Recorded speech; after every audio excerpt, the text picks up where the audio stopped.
Chapter number 8. Name is trigonometry. Trigonometry word is taken from Greek word. Greek language. There is a Greek language. जैसे English language है वैसे ही क्या है Greek language है, उसका word है जिसका नाम है ट्रिग्नोमेट्री। तो आपको पता है कि ट्री मीन्स क्या होता है, जैसे हमारा फ्लैग है ट्री कलर, ट्री मीन्स 3, तो three gun means side,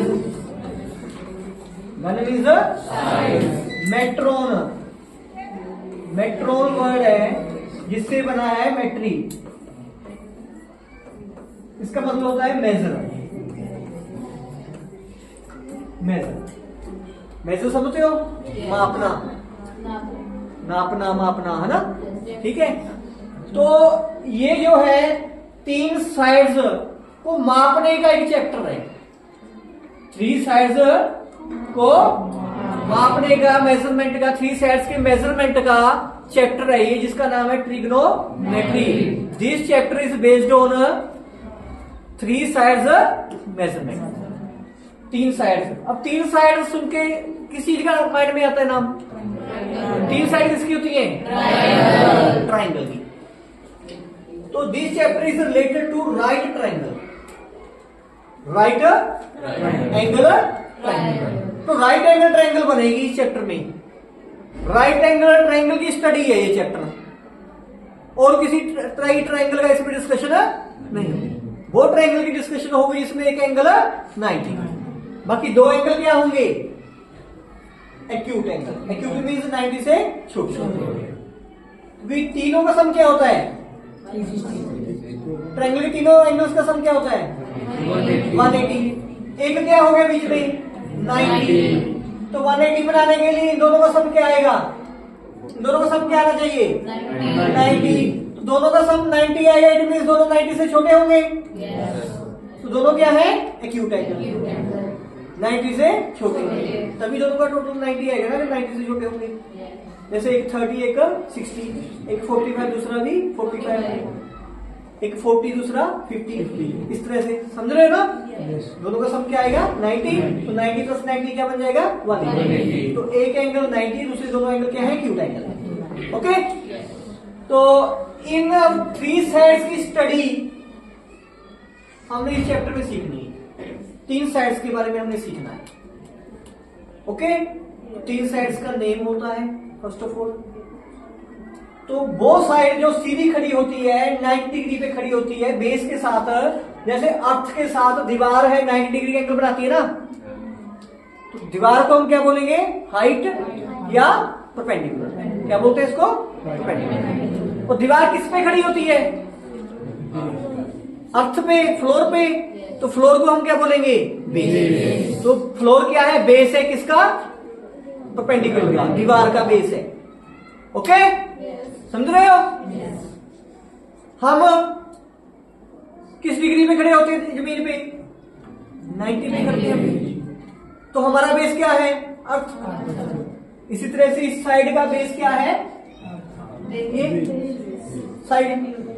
okay, तो इसका नाम क्या है, बेस क्यों है पता चल गया ना, क्योंकि इस पे ये दोनों साइड्स खड़ी है, तो ये क्या है, बेस है। और जो 90 में खड़ी होती है उसको क्या बोलते हैं, परपेंडिकुलर। और ये साइड आपको देखने में लग रहा होगी लंबी है, तो इसको बोलते हैं हाइपोटेनियस। हाइट नहीं बोलते, इसको क्या बोलते हैं, हाइपोटेनियस। तो 3 साइड्स आर देयर। आपको पता होना चाहिए कि ये साइड क्या होती है, लॉन्गेस्ट साइड है। ये कौन सी साइड है, लॉन्गेस्ट साइड है। किससे लॉन्गेस्ट है, इन दोनों से बड़ी है ये side. Okay, is that clear ना। तो ये एंगल एक्यूट एंगल है 90 से छोटा, ये एंगल भी एक्यूट है, तो इन एंगल्स का नाम है थीटा, इसका भी थीटा, या कुछ भी वटेवर नेम कुछ भी रख सकते हो, इसको क्या बोलते हैं हम, थीटा। थीटा, ये थीटा जो है वर्ड यूजुअली जो है एंगल के लिए डिनोट करते हैं। एंगल के लिए हम क्या लिखते हैं, थीटा। एक्स भी लिख सकते हो, वाई भी लिख सकते हो, पी भी लिख सकते हो, क्या भी लिख सकते हो, कुछ भी लिख सकते हो, वटेवर। समझ रहे हो, एक तरह का सिर्फ नाम है, ये सिंबल है। ओके, समझ रहे हो। तो ये एंगल्स है। तो इस चैप्टर में we have to learn about sides. तो साइड्स की रेशियो लेते हैं अगर हम, अगर ratio, do you know ratio, ratio means क्या होता है, डिवाइड। अगर हम इस साइड को P को डिवाइड करें H के साथ, तो there will be a constant answer. Answer क्या आएगा, कांस्टेंट आंसर आएगा ना, कोई समझ रहे हो, आंसर आएगा ना। ओके, इसी तरह से अगर P को हम B से डिवाइड करें तब कुछ आंसर निकलेगा, निकलेगा ना। P को हम H से डिवाइड करें, कर लिया। P को हम B से डिवाइड करें तब भी कोई आंसर आएगा। H को P से डिवाइड करें तब भी कोई आंसर आएगा। H को B से डिवाइड करें तब भी कोई आंसर आएगा, आएगा नहीं आएगा।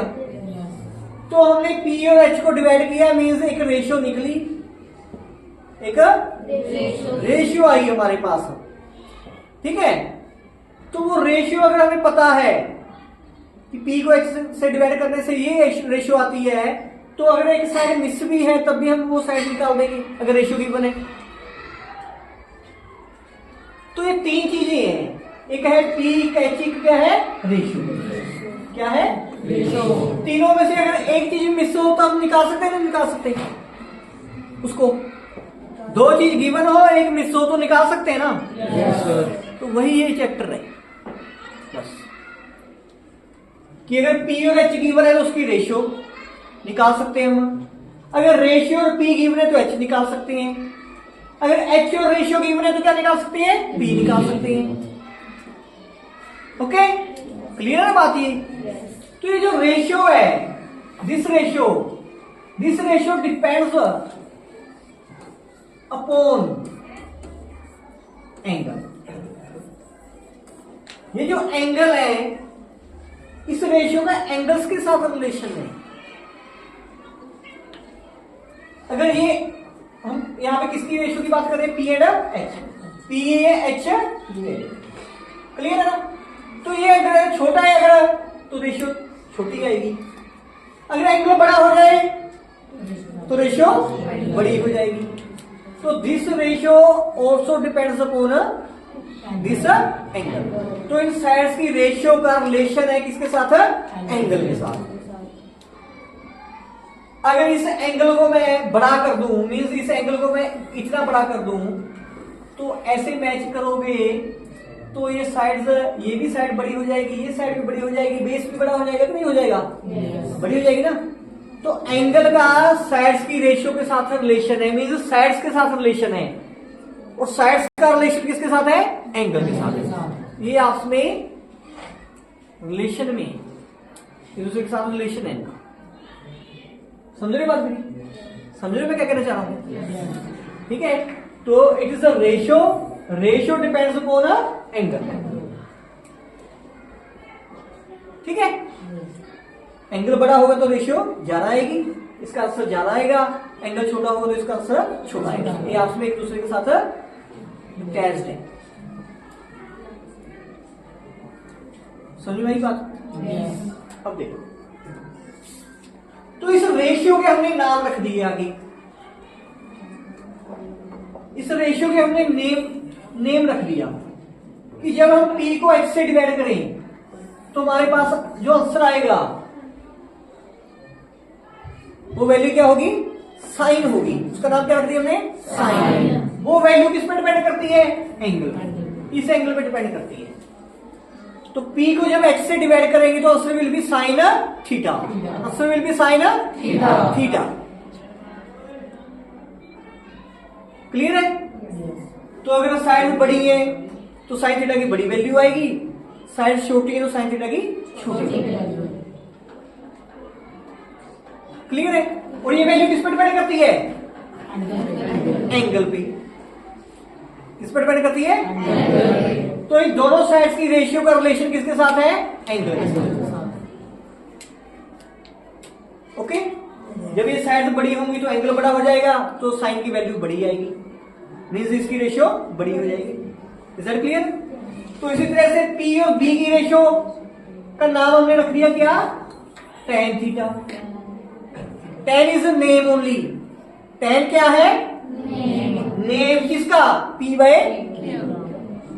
P और B की जब रेशियो निकालोगे तो जो आंसर आएगा उस रेशियो को हम क्या बोलेंगे? tan theta. और tan किस पे डिपेंड करता है? एंगल। इसी तरह से B और H का नेम क्या है? कोस। तो ये स्टडी है इस चैप्टर की, इसके बारे में हमने पढ़ना है। आप समझे? कोई कॉम्प्लिकेटेड नहीं है, आराम से करेंगे, बहुत इजी है। ओके, बहुत इजी है। तो इस रेशियो के लिए याद करने के लिए एक पोएम बनाई है हमने क्या बनाई है? हमने गूगल से ही ली है, गूगल बाबा ने दी है हमें। तो पोएम है सम पीपल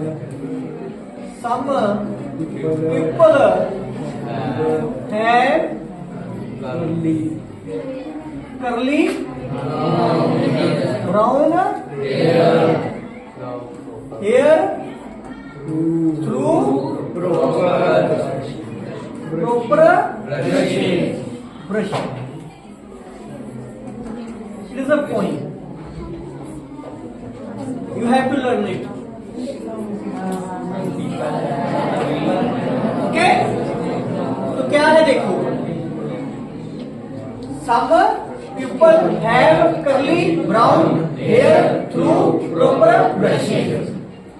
तो ये 6 रेशियो जो है मैंने आपको बोर्ड पे लिखी थी, जो रेशियो उनको कवर करती है। ये पॉइंट लर्न है, तो इट मींस रेशियो लर्न है आपको, चैप्टर लर्न है, चैप्टर है ये, 2 लाइनें नहीं है, ये चैप्टर है। देखो जो हमने पढ़ना है, सीखना है चैप्टर में, वो गिवन है आपको। देखो सम, ये 3 वर्ड जो है ये पहली रेशियो को क्लियर करते हैं, अगले 3 वर्ड सेकंड रेशियो को, अगले 3 वर्ड थर्ड रेशियो को। ठीक है? 6 टोटल रेशियो क्या होती है? इनको ट्रिग्नोमेट्रिक रेशियो बोलते हैं। कितनी है वो? 6 है। 3 आपके सामने है, और जो 3 रहेगी वो इनके ऑपोजिट है, इनको उल्टा कर दो तो 2 बन जाएंगे। ठीक है? इतना काम लर्न करना आपने। देखो अब क्या है, some for sine, S for some, S for sine theta, P for pupil, P for perpendicular, H for have, H for hypotenuse। तो पहली रेशियो है साइन थीटा, क्या होता है? P by H। P और H की रेशियो को क्या बोलोगे आप? Sine theta. Result clear? अगले 3 वर्ड ले लो, curly means cos theta, brown B for hair, H से है, H फॉर अगले 3 word, through means T for tan theta, proper means P perpendicular, brushing means, तो P और B की ratio का नाम क्या है? tan theta. B और H की रेशियो का नाम क्या है? cos theta. तो P और H की रेशियो क्या है? sin theta. ये लर्न करना है, वीडियो को बार बार देखो। अगर नहीं समझ में आया, इस चीज को समझ के आओ, समझ में आ गया तो it means you have learn this chapter. आज के लिए सफिशिएंट है। ठीक है?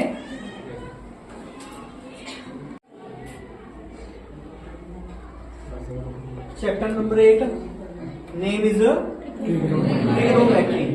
Trigonometry word is taken from Greek word, Greek language. There is a Greek language, जैसे इंग्लिश लैंग्वेज है वैसे क्या है? ग्रीक लैंग्वेज है, उसका वर्ड है जिसका नाम है ट्रिग्नोमेट्री। तो आपको पता है कि ट्री मीन्स क्या होता है? जैसे हमारा फ्लैग है ट्री कलर, ट्री मीन्स 3, तो 3 गन घन मीन्स साइड, घन मीन्स मेट्रोन, मेट्रोन वर्ड है जिससे बना है मेट्री, इसका मतलब होता है मेजर, मेजर, मेजर समझते हो, मापना, नापना, मापना, है ना, ठीक है। तो ये जो है 3 साइड्स को मापने का एक चैप्टर है, 3 साइड्स को मापने का, मेजरमेंट का, 3 साइड्स के मेजरमेंट का चैप्टर है ये, जिसका नाम है trigonometry. This chapter is based on 3 sides measurement, 3 sides. अब 3 साइड सुन के किस चीज का माइंड में आता है नाम? 3 साइड किसकी होती है? ट्राइंगल की। तो this chapter is related to right triangle, right angle triangle. तो राइट एंगल ट्राइंगल बनेगी इस चैप्टर में, राइट एंगल ट्राइंगल की स्टडी है ये चैप्टर, और किसी ट्राइंगल का इसमें डिस्कशन नहीं होगी। वो ट्राइंगल की डिस्कशन होगी जिसमें एक एंगल 90, बाकी 2 एंगल क्या होंगे? एक्यूट एंगल, एक्यूट मीन्स 90 से छोटे। तीनों का सम क्या होता है? ट्रायंगल के तीनों एंगल्स का सम क्या होता है? 180। एक क्या हो गया बीच में? 90। तो 180 बनाने के लिए इन दोनों का सम क्या आएगा? इन दोनों का सम क्या आना चाहिए? 90। तो दोनों का सम 90 आएगा, इट मीन्स दोनों 90 से छोटे होंगे। तो दोनों क्या है? एक्यूट एंगल, 90 से छोटे होंगे, तभी दोनों का टोटल 90 आएगा ना, 90 से छोटे होंगे। जैसे एक 30, एक 60, एक 45, दूसरा भी 45, एक 40, दूसरा 50, इस तरह से, समझ रहे हो ना? दोनों का सम क्या आएगा? 90। तो 90 प्लस 90 क्या बन जाएगा? 180। तो एक एंगल 90, दूसरे दोनों एंगल क्या है? Acute angle. ओके, तो इन 3 साइड्स की स्टडी हमने इस चैप्टर में सीखनी है। 3 साइड्स के बारे में हमने सीखना है। ओके, 3 साइड्स का नेम होता है फर्स्ट ऑफ ऑल। तो वो साइड जो सीधी खड़ी होती है, 90 डिग्री पे खड़ी होती है बेस के साथ, जैसे अर्थ के साथ दीवार है 90 डिग्री एंगल बनाती है ना, तो दीवार को हम क्या बोलेंगे? हाइट या परपेंडिकुलर। क्या बोलते हैं इसको? परपेंडिकुलर। और दीवार किस पे खड़ी होती है? अर्थ पे, फ्लोर पे। तो फ्लोर को हम क्या बोलेंगे? बेस। तो फ्लोर क्या है? बेस है किसका? परपेंडिकुलर का, दीवार का बेस है। ओके, समझ रहे हो? हम किस डिग्री पे खड़े होते हैं जमीन पे? 90 पे करते हैं। तो हमारा बेस क्या है? अर्थ। इसी तरह से इस साइड का बेस क्या है? ये साइड। ओके, तो इसका नाम क्या है? बेस क्यों है? पता चल गया ना? क्योंकि इस पे ये दोनों साइड्स खड़ी है, तो ये क्या है? बेस है। और जो 90 पे खड़ी होती है उसको क्या बोलते हैं? परपेंडिकुलर। और ये साइड आपको देखने में लग रहा होगी लंबी है, तो इसको बोलते हैं हाइपोटेनियस। हाइट नहीं बोलते, इसको क्या बोलते हैं? हाइपोटेनियस। तो 3 साइड्स आर देयर। आपको पता होना चाहिए कि ये साइड क्या होती है? लॉन्गेस्ट साइड है। ये कौन सी साइड है? लॉन्गेस्ट साइड है। किससे लॉन्गेस्ट है? इन दोनों से, दोनों से बड़ी है ये side. Okay, is that clear ना? तो ये एंगल एक्यूट एंगल है, 90 से छोटा। ये एंगल भी एक्यूट है, तो इन एंगल्स का नाम है थीटा, इसका भी थीटा। या कुछ भी, वट एवर नेम कुछ भी रख सकते हो। इसको क्या बोलते हैं हम? Theta, theta.